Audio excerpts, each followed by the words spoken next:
हर साल की भांति इस साल भी सरस्वती पूजा आयोजन आपके आदर्श युवा कमेटी संघ मचिया आपका स्वागत करता है और करता रहेगा।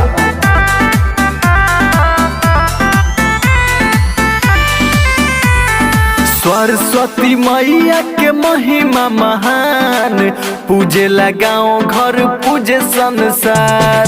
सरस्वती मैया के महिमा महान, पूजे लगाओ घर पूजे संसार।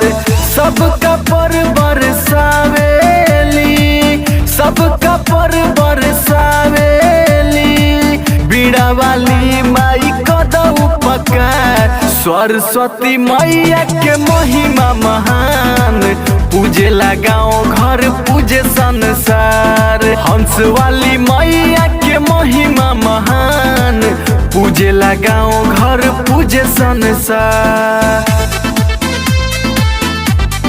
बोला बोला सरस्वती मैया की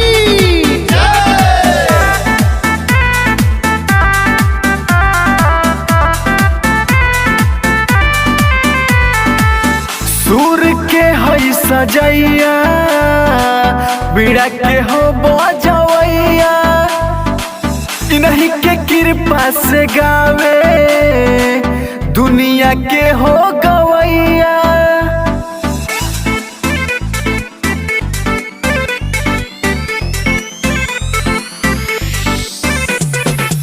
सूर के हई सजैया, बीड़ा के हो बजवैया, इन्हीं के कृपा से गावे दुनिया के हो गवैया।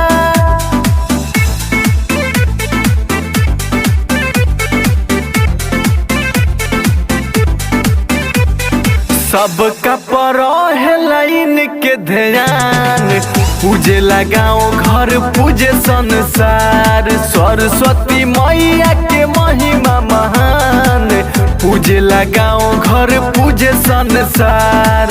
सबका पर बरसावेली, सबका पर बरसावेली, बीड़ा वाली माई कद उपकार। सरस्वती मैया के महिमा महान, पूजे लगाओ घर पूजे संसार। हंस वाली मैया के महिमा महान, पूजे लगाओ घर पूजे संसार। हर साल की भांति इस साल भी सरस्वती पूजा आयोजन आपके आदर्श युवा कमेटी संघ मचिया आपका स्वागत करता है और करता रहेगा। जे भी शरण में आवे, झोली भराऊ पावे, प्रेम श्रद्धा से पूजे, ज्ञानी बन जावे।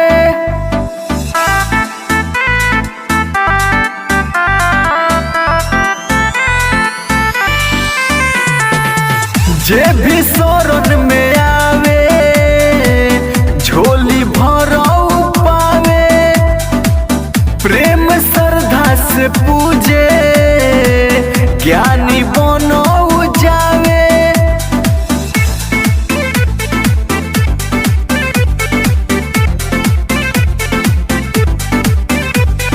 राइटर विपिन लिखले हो गान, गाई के राजनीश करले बखान। सरस्वती मैया के महिमा महान, पूजे लगाओ घर पूजे संसार। सबका पर बरसावेली, सबका पर बरसावेली, बीड़ा वाली माई कद उपकार। सरस्वती मैया के महिमा महान, पूजे लगाओ घर पूजे संसार। हंस वाली मैया के महिमा महान, पूजे लगाओ घर पूजे संसार।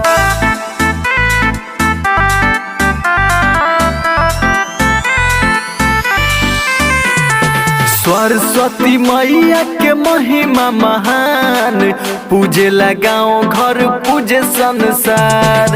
सरस्वती मैया के महिमा महान, पूजे लगाओ घर पूजे संसार। सबका पर बरसावेली, सबका पर बरसावेली, बीड़ा वाली माई कद उपकार। सरस्वती मैया के महिमा महान, पूजे लगाओ घर पूजे संसार। हंस वाली मैया के महिमा महान, पूजे लगाओ घर पूजे संसार।